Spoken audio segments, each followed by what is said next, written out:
Radio Iglesia Net transmite al mundo la sana palabra de Dios.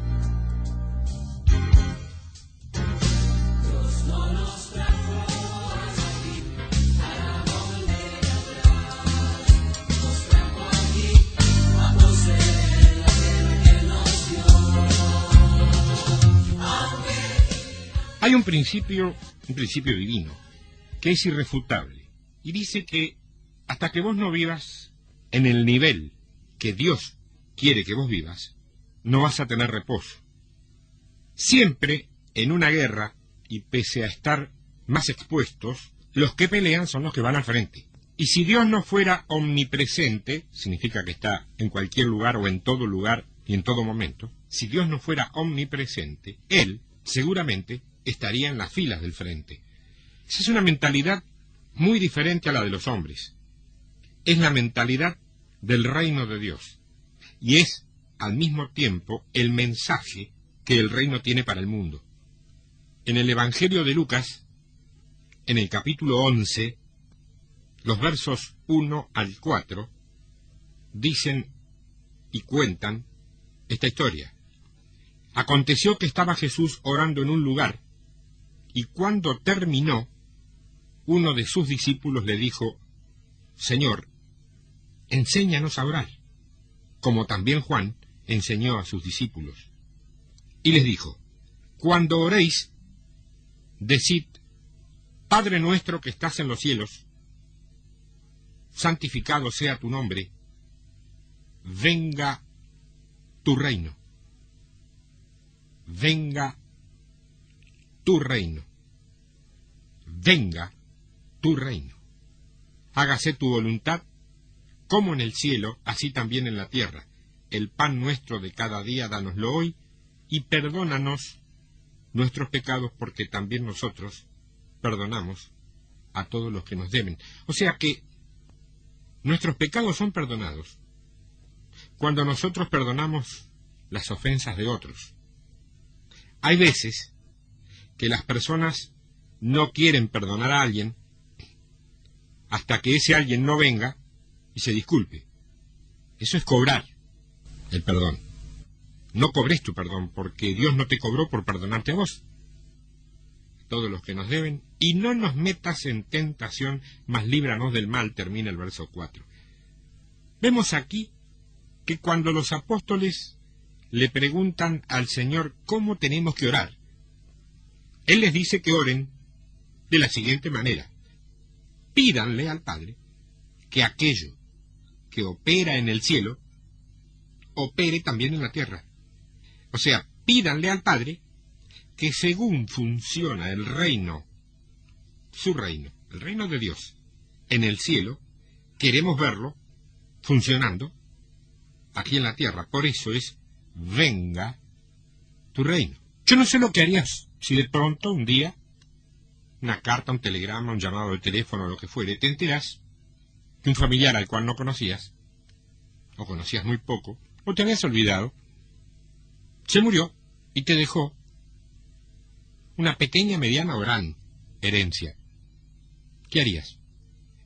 Lo primero que haría es saber, o tratar de saber, averiguar al abogado, escribano, quien fuere, en qué consiste la herencia. Y después, cuáles son los pasos para poder apropiarte de esa herencia.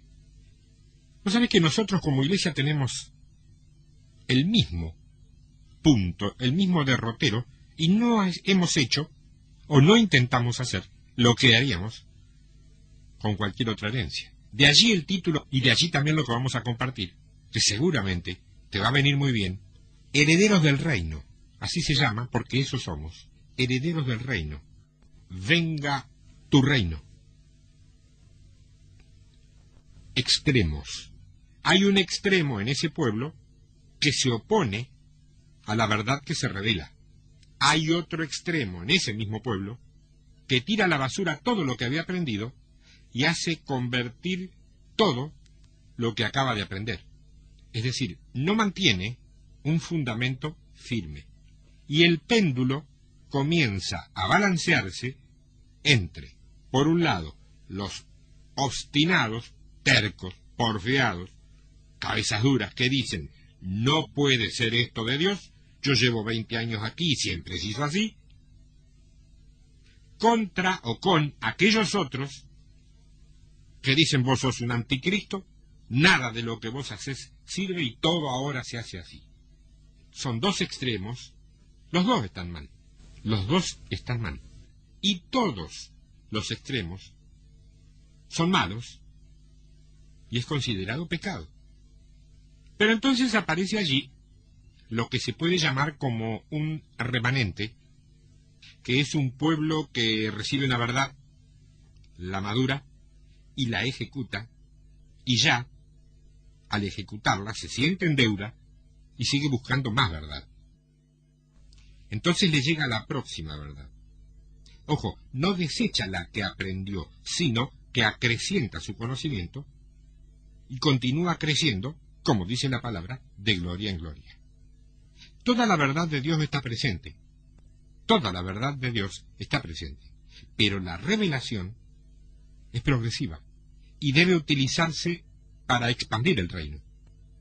Ahora bien, ¿qué es esto que vamos a expandir? ¿Un grupo religioso? ¿O un grupo de religiosos?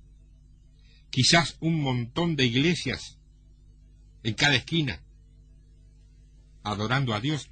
¿Qué es el reino? Mira, cuando vos decís prosperidad, por ejemplo, alrededor de eso se conglomeran gentes de distintas concepciones doctrinales que ahora creen en la prosperidad e incluso le llaman el movimiento de la prosperidad. Aquí medio como que ya pasó esa onda. Pero hay países, te puedo afirmar en función del contacto que tengo con gente de esos lugares, hay países donde está en pleno auge y con un gran porcentaje de exageración, el movimiento de la prosperidad. Son cosas de hombre. No le hace. Es cierto, a pesar de lo falso que haya en eso. Escucha esto, el hecho de que eso existe y es falso, solamente indica que tiene que haber algo que es cierto. Porque vos sabés muy bien que no puede haber algo falso que no haya sido copiado de algo verdadero. No existe una copia o una fotocopia si no hay primero un original de donde sacarla. O sea que nadie puede pervertir ni tergiversar lo que no existe. Esto nos sirve para no ser engañados por falsas voces. Acordate algo, cuando hablamos de un falso profeta, no es nada diferente de hablar de un falso pastor o un falso evangelista. Siempre hablamos de falsos profetas como si fueran los únicos. También hay falsos maestros. Y lo que es falsa es la persona, no el don. El que es falso es el profeta. Un falso profeta es un hombre que usa el don con malas, torcidas o tergiversadas motivaciones. Si vos conocés la persona, ya dejó de ser falso lo que sea. Hay falsos mecánicos, hay falsos plomeros. Nunca te tocó ninguno. Lo llamás para hacer una reparación en tu casa y después, aparte de cobrarte y dejarte un desastre, tenés que llamar a uno que sabe para que te arregle todo. En todo reino hay buenos y malos. Pensar de otro modo es corporativo, no corporal. Hay falsos maestros en la escuela pública. Hay quien va a una escuela porque le dan un cheque, por la suma que sea, que no es muy grande ahora. Pero también hay quien va por amor a la enseñanza y a los alumnos que la reciben. En cada caso se es o no se es. Pero no podemos quemar una verdad por temor a los extremos. La palabra reino, ya lo hemos enseñado, es la palabra basileia, y significa fundamento de poder o una influencia. es, como te diré, un territorio o una jurisdicción, es el dominio, el área de dominio de un rey, o son los súbditos que se someten a un rey. Se constituyen como su reino. Es un ámbito o una dimensión. También puede ser una especie, porque usamos la palabra reino para decir el reino animal, el reino vegetal, el reino mineral. Y aquí estamos hablando de una especie, de un grupo definido. Cuando hablamos de reino, hablamos de la jurisdicción o del área donde vos tenés dominio. No es un lugar geográfico. Lo incluye quizá, pero no se restringe a un lugar geográfico. En suma, lo que te quiero decir es que el reino de Dios es la jurisdicción en donde Dios tiene influencia. Pregunto, ¿tiene influencia Dios en tu vida? Bueno, entonces vos sos el reino y podés decir, igual que Jesús, lo mismo que dijo Jesús al predicar, el reino de los cielos se ha acercado, arrepiéntanse, si es que Dios tiene influencia en tu vida. El Salmo 145, verso 13, dice, tu reino es de todos los siglos, y tu señorío en todas las generaciones. Muchos hablan con relación a que el reino está suspendido hasta el milenio. Escuchaste esa posición, esa tesis, teoría, ponencia. Bueno, dice acá que el reino es en todas las generaciones. ¿Es esta una generación? Sí, Señor, lo es. El Salmo 146, verso 10, dice, reinará Jehová para siempre. Tu Dios, oh Sión, de generación en generación. Y en la carta a los Hebreos, capítulo 2, verso 7, dice, le hiciste un poco menor que los ángeles. Le coronaste de gloria y de honra, y le pusiste sobre las obras de tus manos. Todo lo sujetaste bajo sus pies. Cuando regrese, o cuando subió. Cuando subió ya pasó.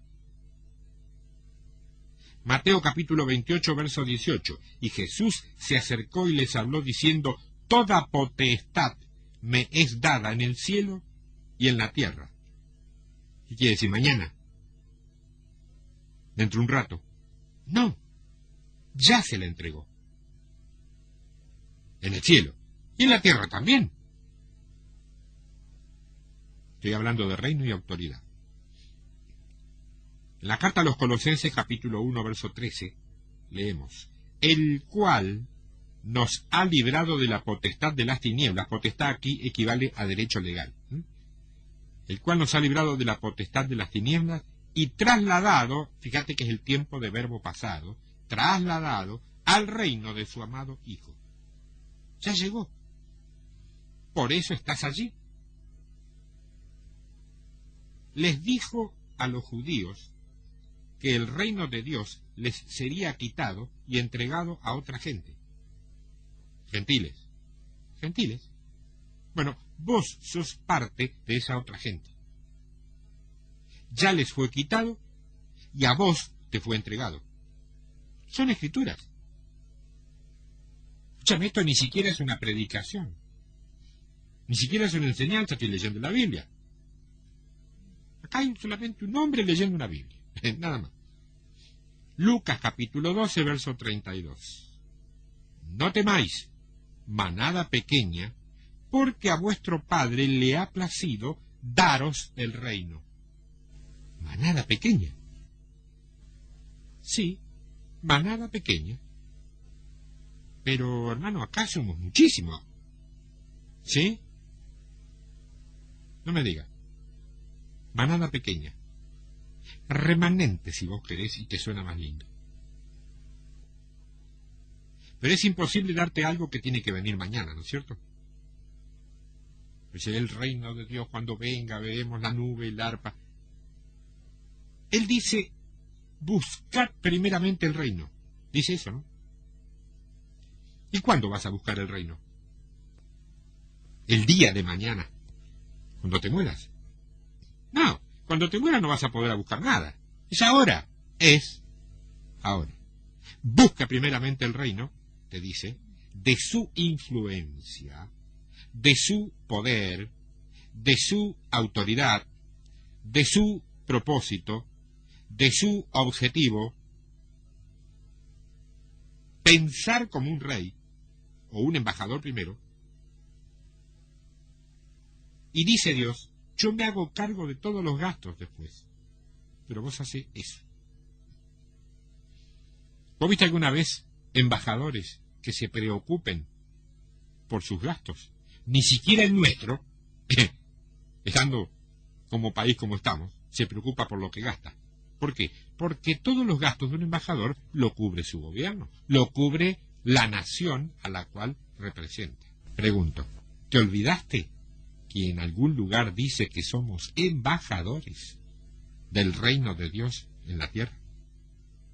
El Evangelio de Mateo capítulo 11, verso 12, dice, desde los días de Juan el Bautista hasta ahora, desde los días de Juan el Bautista hasta ahora, el reino de los cielos sufre violencia y los violentos lo arrebatan. Vos me decís, para un momentito, en las nubes no hay violencia. Claro, porque es el reino de los cielos. No dice el reino en los cielos. ¿Te das cuenta? No es lo mismo, ¿eh? No es lo mismo el reino de cielos que el reino en los cielos. Una cosa es propiedad y la otra lugar. En Mateo capítulo 13, en los versos 1 y 2, Juan el Bautista viene predicando y dice, arrepentíos porque el reino de los cielos se ha acercado. Claro que se ha acercado. Todavía no ha nacido nadie de nuevo, pero está ahí. Cristo dice, si nacieres de arriba, puedes entrar en el reino. Es decir, que entrás cuando nacés, no cuando morís. ¿Sos nacida de nuevo? ¿Sos nacido de nuevo? Ya entraste en el reino. Ahora lo único que te falta es manifestarlo. ¿Y cómo no vas a poder si está acá? Cristo decía, si con el dedo de Dios hecho fuera demonios, ciertamente el reino de Dios ha venido sobre ti. El reino no es una nube. Una nube no sale por ningún dedo. El reino es una autoridad delegada. Yo tengo la certeza, después de leer los evangelios y también de comprobarlo en el libro de los Hechos, que si para la iglesia primitiva, concretamente Jesús y Pablo, el mensaje del reino fue básico y central, hoy tiene que ser restaurado. No se predica el reino hoy. Y a los que hablan del reino, los que hablamos del reino, se los tienen por tipos medio especiales que tienen una teoría de... Chame, yo no tengo ninguna teoría, leo la misma Biblia que tenés vos.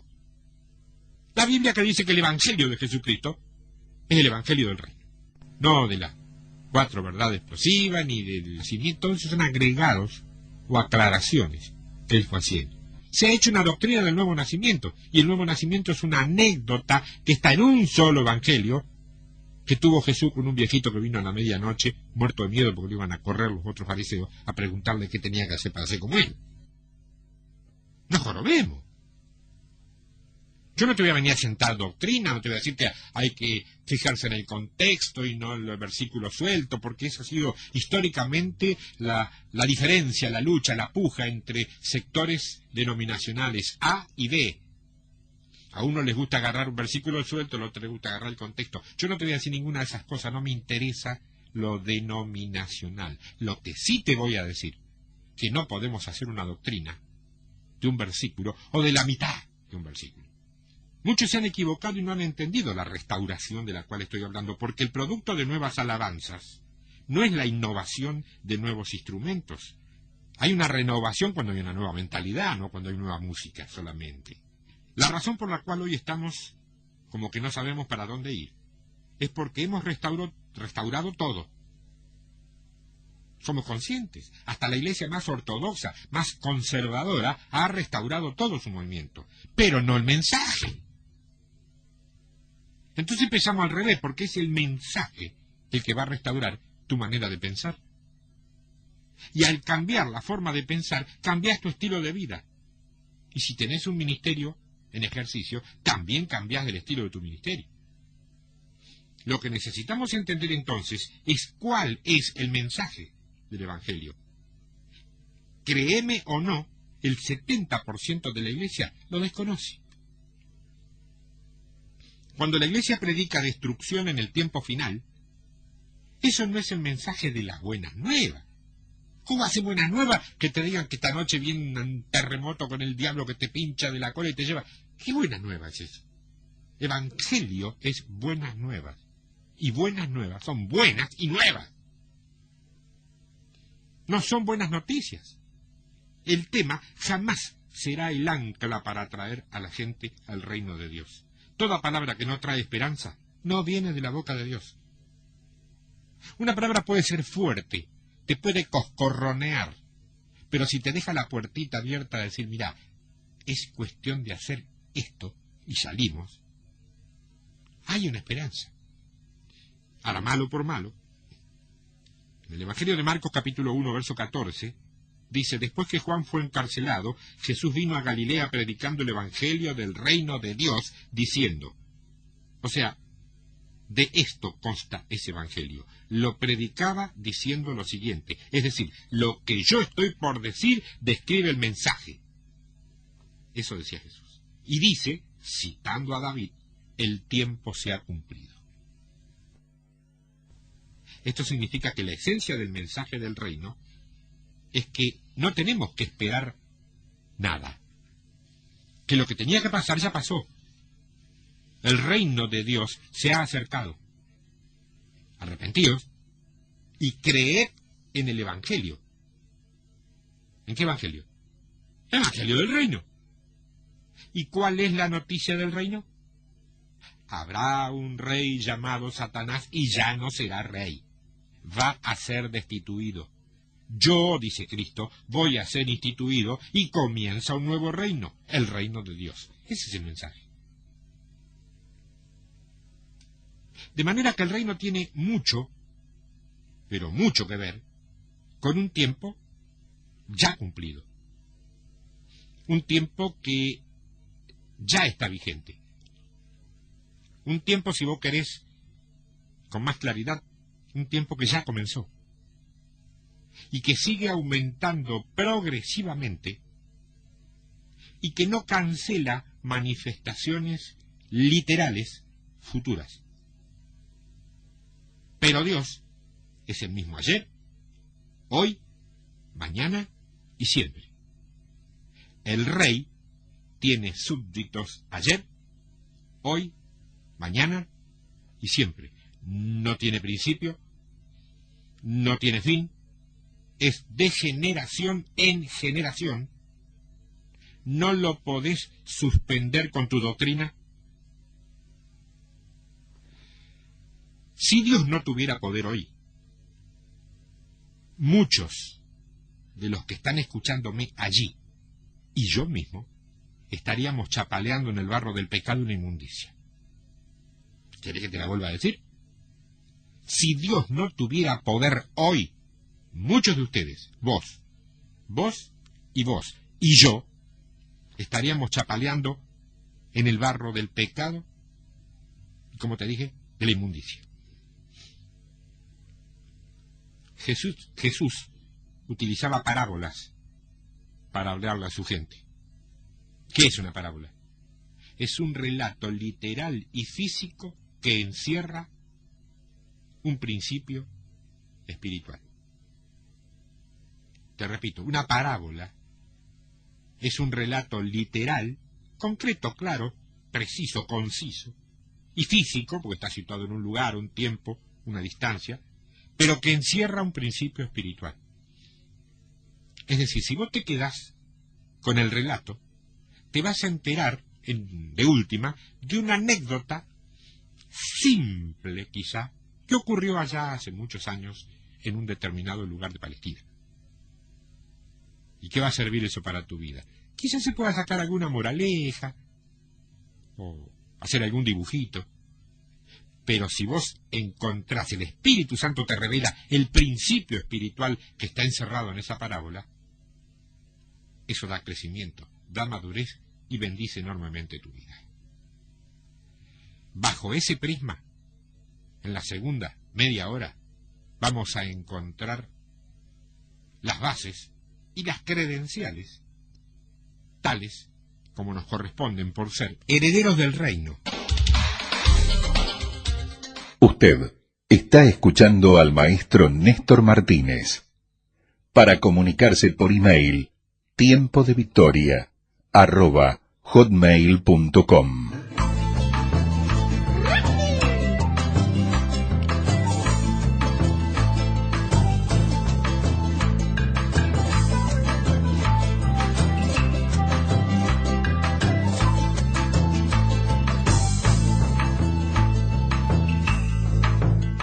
Exclusivamente en la web, en el tiempo de restauración de la Iglesia, transmite Radio Iglesia Net.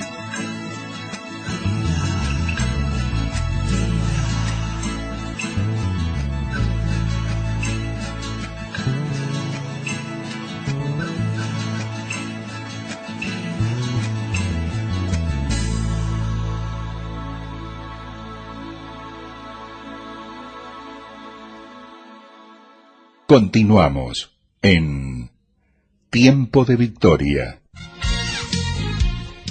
Veníamos hablando de las parábolas, ¿no? Te explicaba lo que era una parábola. Y me estaba fijando, encontrábamos con la parábola del sembrador. ¿Qué tiene la parábola del sembrador? Ustedes la conocen muy bien. Y por causa del tiempo que lleva, yo no la voy a leer. Pero dice que alguna semilla cae junto al camino, o sea, junto al Evangelio, no dentro. Otra dice que cae, pero que no tiene mucha raíz. Eso habla de la inconstancia. ¿Hay gente inconstante dentro del pueblo de Dios? Gente que no tiene constancia, gente que no persevera. Hay muchos creyentes que tienen mucha inconstancia. Arrancan algo nuevo todos los días y terminan algo todos los meses.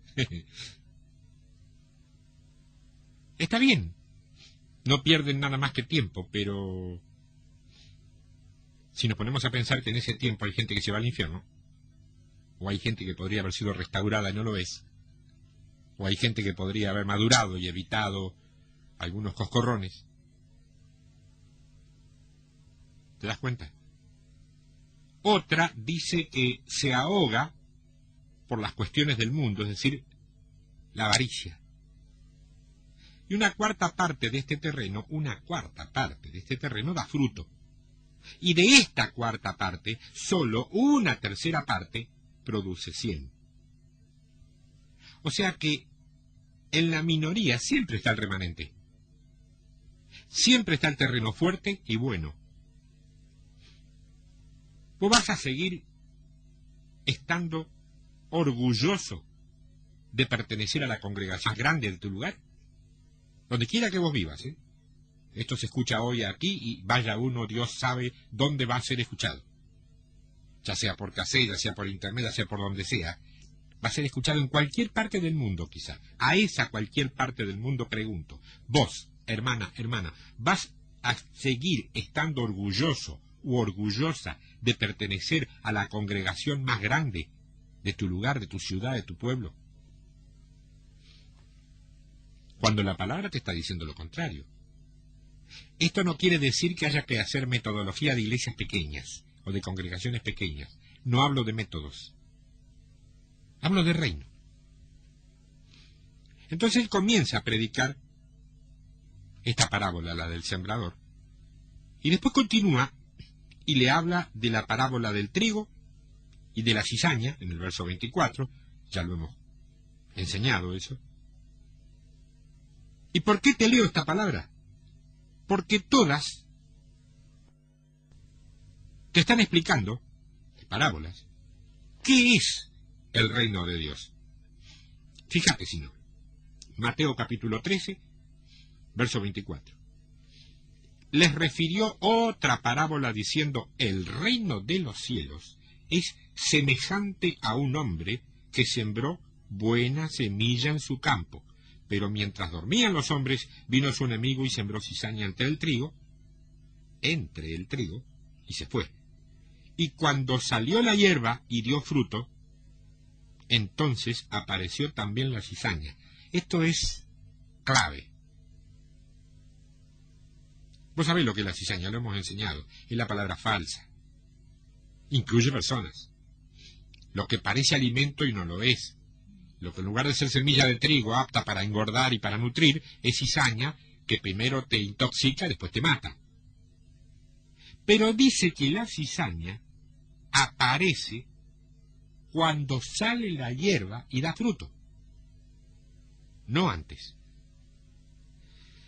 Verso 27. Vinieron entonces los siervos del padre de familia y le dijeron: Señor, ¿no sembraste buena semilla en tu campo? ¿De dónde pues tienes cizaña? Él les dijo: no, un enemigo ha hecho esto. Y los siervos le dijeron: ¿quieres pues que vayamos y la arranquemos? Pastor, ¿quiere que saque todo que están ahí, que me parece que no son que tienen pinta de ser brujos y hechiceros? No, más vale dejarlo, no sea cosa que todavía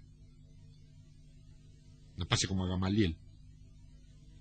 Él les dijo: no, no sea que al arrancar la cizaña arranquen también con ella el trigo. Dejad crecer juntamente lo uno y lo otro hasta la siega. O sea que la cizaña y el trigo crecerán juntos. Eso, entre otras cosas, significa que va a haber guerra hasta el fin. Vos no vas a tener nunca una paz total.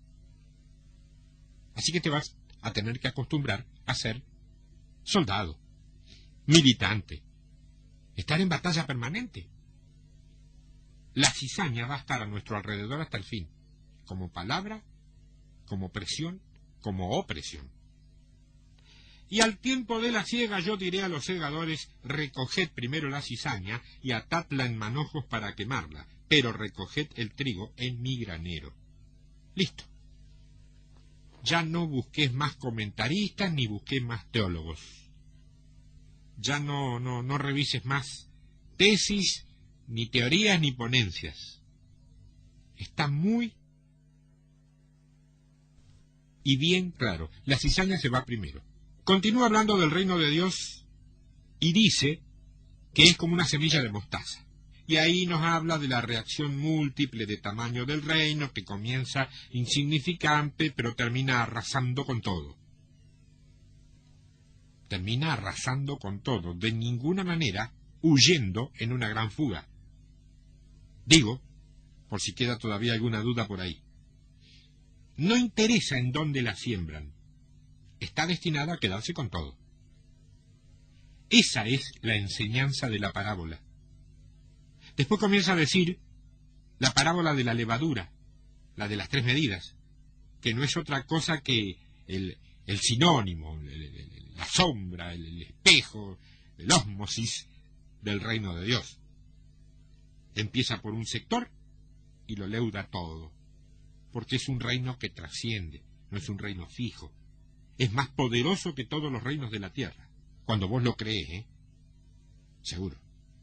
Si vos no lo crees, es que tenemos más fe en destrucción que en restauración. Se nos hace más sencillo, fíjate vos, creer en las catástrofes que en una restauración social.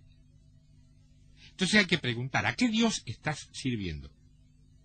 No es teología, ¿eh? Es vida común, vida abundante o la que tengas. ¿A qué Dios estás sirviendo? Esto es pura lógica, ¿eh? Entonces los discípulos se quedan un poco atontados y dicen: este hombre me está dañando mi teología. Explícame bien la palabra esa, porque ando medio enredado. Yo venía aprendiendo según la ley, según los otros escribas, y vos no me enseñás como los escribas, vos me enseñás con otra autoridad. Con autoridad. ¿Qué traes?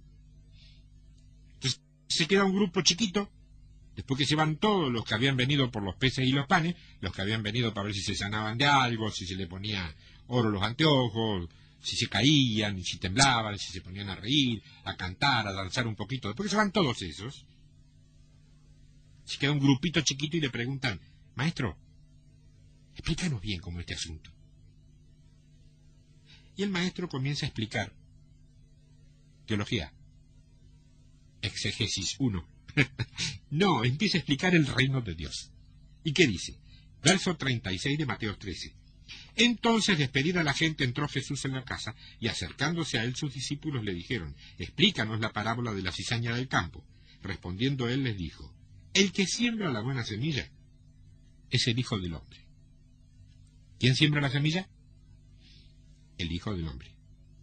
¿Y quién es el Hijo del Hombre? Cristo Jesús. Verso 38. El campo es el mundo. ¿Quién es el campo? Dice él que es el mundo. La buena semilla son los hijos del reino. ¿Quiénes son los hijos del reino? Podés decir ahora, soy una buena semilla. Y la cizaña son los hijos del malo. El enemigo que la sembró es el diablo. Acordate que el diablo no es uno de los nombres de Satanás. Diablo es la persona, el espíritu usado por Satanás. Es una persona. La ciega es el fin del siglo, o sea, de la era, del cosmos, del sistema. Y los segadores son los ángeles. Pues acordate que ángeles es la palabra mensajeros. Acordate que ángeles es la palabra mensajeros. No necesariamente aquí está hablando de querubines y serafines. Está hablando de los ángeles de Jesucristo, no de los ángeles que venimos viendo desde el Antiguo Testamento. Mensajeros. 40, versículo 40. De manera que quiere decir que, igual que, de la misma forma que, o sea que si se entiende cómo se hace uno, se entiende que esto se hace igual. Eso significa, de manera que se arranca la cizaña y se quema en el fuego, igualito a eso, así será también el fin de este siglo. Mira vos, enviará el Hijo del Hombre a sus ángeles y recogerán de su reino a todos los que sirven de tropiezo y a los que hacen iniquidad. ¿De dónde dice que va a recoger lo malo? De su reino. ¿Y cuál es su reino? Me parece que la iglesia. Por eso enseño lo que enseño, mi querida hermana, hermano. Y si vos querés, predico lo que predico. No es por rebeldías personales, ni por explotar una beta revolucionaria entre ovejas díscolas. Es porque entendemos, yo he entendido, mi familia ha entendido, muchos más hemos entendido, que el juicio comienza por la casa de Jehová. ¿Cómo vamos? ¿Cómo se te ocurre que vamos a juzgar al mundo si estamos operando en el mismo espíritu que el mundo? De muchas cosas. Va a recoger de entre su reino, dice, a todo lo que parece, pero no es. ¿Está clarito? A la forma de religión que niega el poder de Dios por encima de sus estructuras. Hay un clamor en este tiempo, un clamor por excelencia espiritual. Hay un clamor tremendo por excelencia espiritual. Y sabe, hermano, es que el mundo, John no está hablando del mundo, está hablando de la iglesia. Y dice que va a limpiar la iglesia primero. Recogerá de su reino a todos los que sirven de tropiezo. Pero lo que pasa que el liderazgo no está hablando de jerarquías. Dios no conoce jerarquías humanas. Dice que va a sacar de su reino, de su casa, de su iglesia, a todos los que sirven de tropiezo. Y en lugar de en este momento estar pensando en fulano o mengano, que a tu modo de ver sirve de tropiezo, yo lo que te pido, en el nombre de Jesús, es que penses por un momento si no estás siendo vos en algún punto de tropiezo hoy. No busques modelos. En todo caso, trata de ser modelo. No me enojé. Me puse serio. Recogerá de su reino a todos los que sirven de tropiezo, a todos los porfiados, a todos los que hacen iniquidad, a los que se aprovechan de la gente, a todos los que no dejan hacer lo que Dios quiere que se haga. ¿Por qué enseño lo que enseño y predico lo que predico? Porque quiero que la mayoría se convierta en trigo antes de que la cizaña sea cegada. Amo al mundo porque mi Padre ama al mundo. Pero mi llamamiento es hablarle a la iglesia. Mi llamamiento es para hablarle a la iglesia. ¿Sabes por qué? Porque hay muchos en la iglesia que no son iglesia. Y alguien los tiene que alcanzar. Alguien los tiene que confrontar. Después, a la hora de la decisión, si deciden seguir siendo necios, allá ellos. Que no digan, cuando se enfrenten a él, nadie me dijo, sí.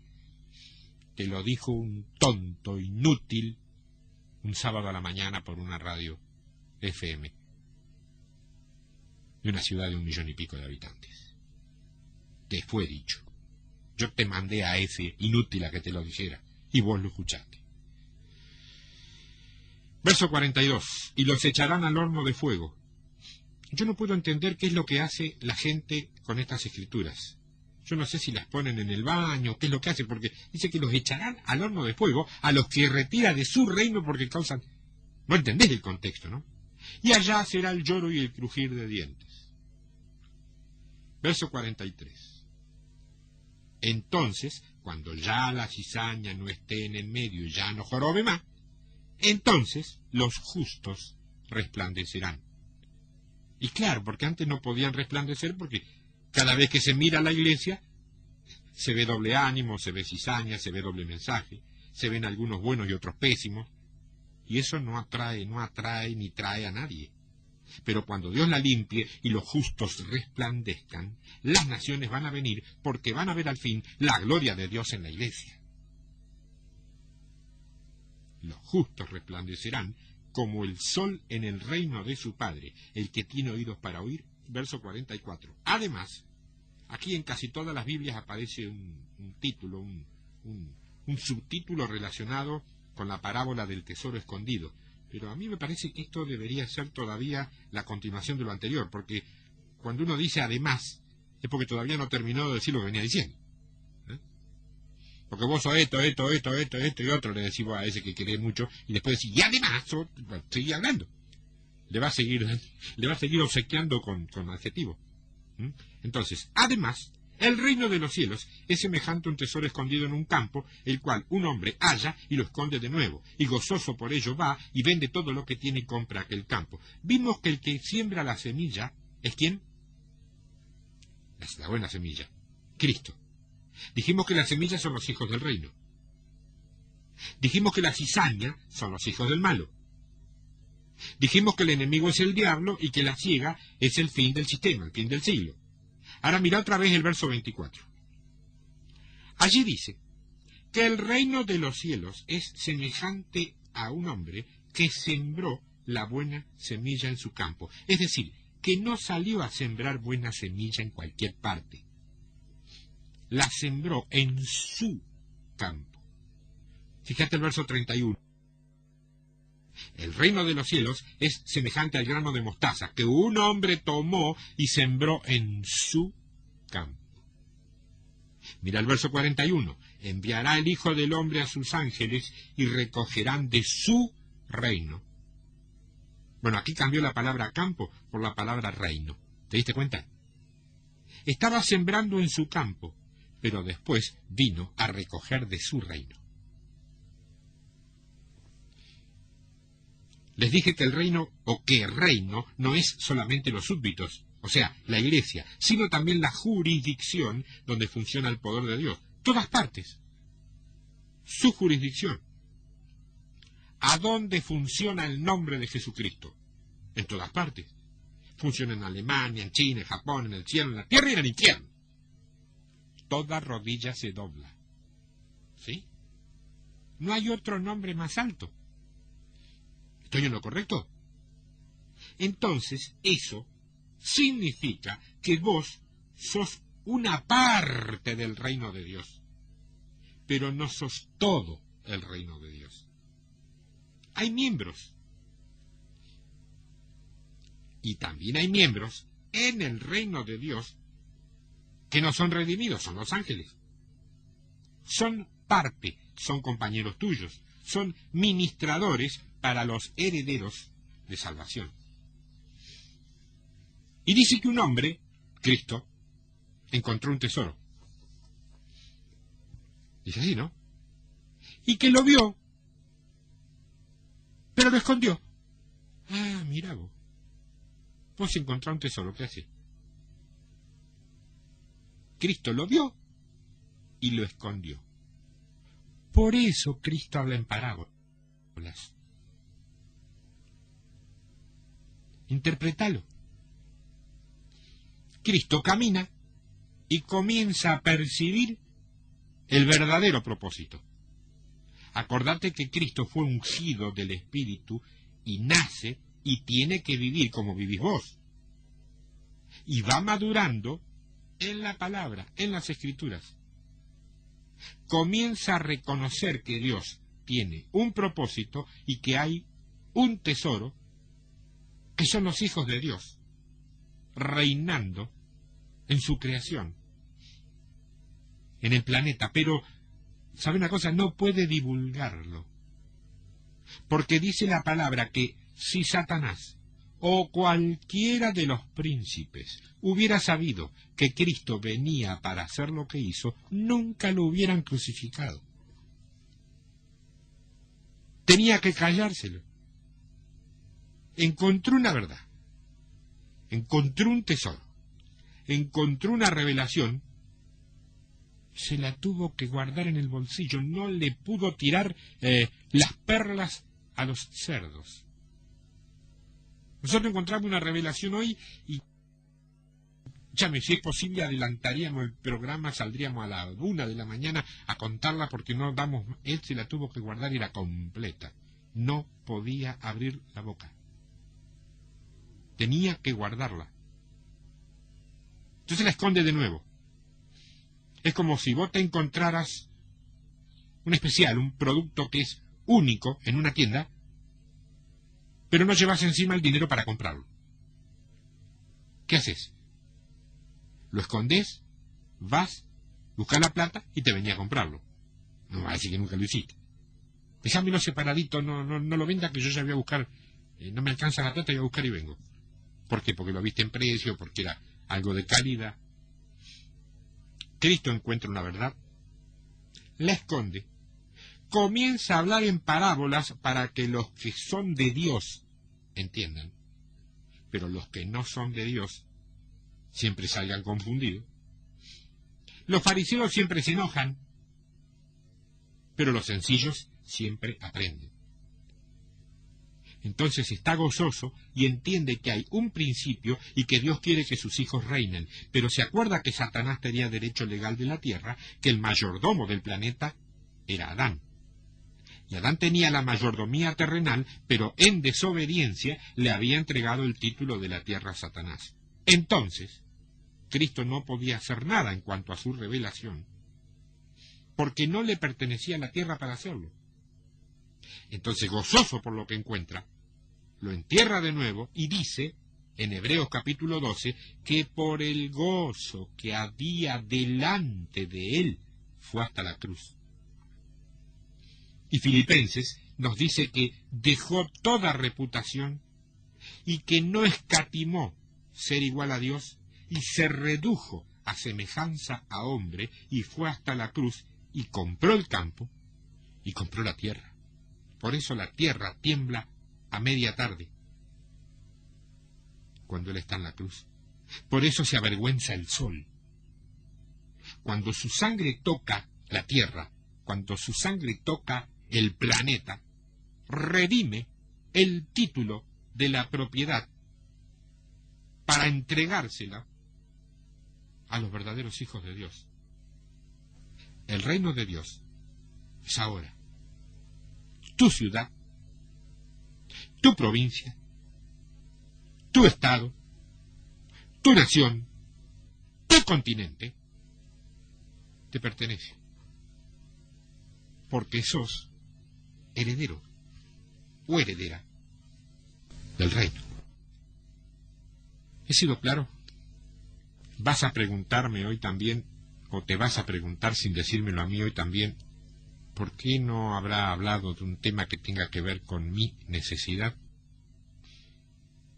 Sería mucho más fácil para mí buscar libros de sanidad interior y sacar enseñanzas sobre el miedo, la depresión, la angustia, la tristeza. Sería mucho más fácil. Y es más, tendría que ver con tu vida, con tu estado. Pero, ¿sabes qué pasa? No puedo ser infiel a la palabra. Y la palabra que termino de leer dice, buscad primeramente el reino. Y todo lo demás, tus neuras, tus angustias, tus penas, tus depresiones, tus enfermedades, todo lo demás será añadido. ¿Nos atreveremos a creer esa promesa? Somos muy rápidos para decir, una cosa era la época de la ley y ahora estamos en la época de la gracia. ¿Es cierto? Todo lo que era de la ley dejó de ser, porque ahora estamos en la época de la gracia. Pero ¿sabes una cosa? Los principios espirituales del reino de Dios son inmutables. No tienen nada que ver con la ley y no tienen nada que ver con la gracia. Son las promesas de Dios, así sean las que dio en el Génesis, allá al principio, son inmutables. Una promesa no pertenece a la ley ni pertenece a la gracia. Es una promesa de la voluntad, del propósito, de la soberanía, de la majestuosidad de Dios. Y no cambiaron. Son válidas hoy. Y si Él dijo, busquen primeramente el reino, sirvan al reino, lo que no quiere decir, no estoy hablando de que se ves mates en una congregación local, no tiene nada que ver. Servicio al reino de Dios, servicio a la extensión del reino de Dios. Cuando vos te ocupás de las cosas del reino, todo lo demás, o sea, lo que son tus necesidades, las recibís por añadidura. Si vos esperás mejorar todo tu estándar, recuperarte de todas las ñañas que tenés para poder servir al reino, yo no te digo que por eso te vas a ir al infierno, pero estás invirtiendo la cosa al revés. Estás invirtiendo la cosa. Estás ocupándote primero de lo que Dios dice que te ocupes de, que no te ocupes directamente. Dios te da algo para que vos te ocupes, su reino. Si vos postergas eso para ocuparte de tu vida, la palabra también dice que todo aquel que quiera salvar su vida la perderá. Hay tanto modelo, hay tanta pista, hay tanta misericordia, hay tanta paciencia para poder comprender, aceptar y de alguna manera operar en amor para con nuestra necedad, para con nuestra terquedad. Ovejas de Él. Jesús le dice a Pedro, apacienta mis ovejas. Nunca le dijo, apacienta tú ovejas. Le dijo, mis ovejas. Ovejas del Señor. Del Señor. Espero haber sido claro, espero haber llevado una palabra de crecimiento, de madurez. Dios los bendiga. En la semana, por correo electrónico a tiempodevictoria@hotmail.com. Gracias. Dios te bendiga, querido y amado heredero del reino.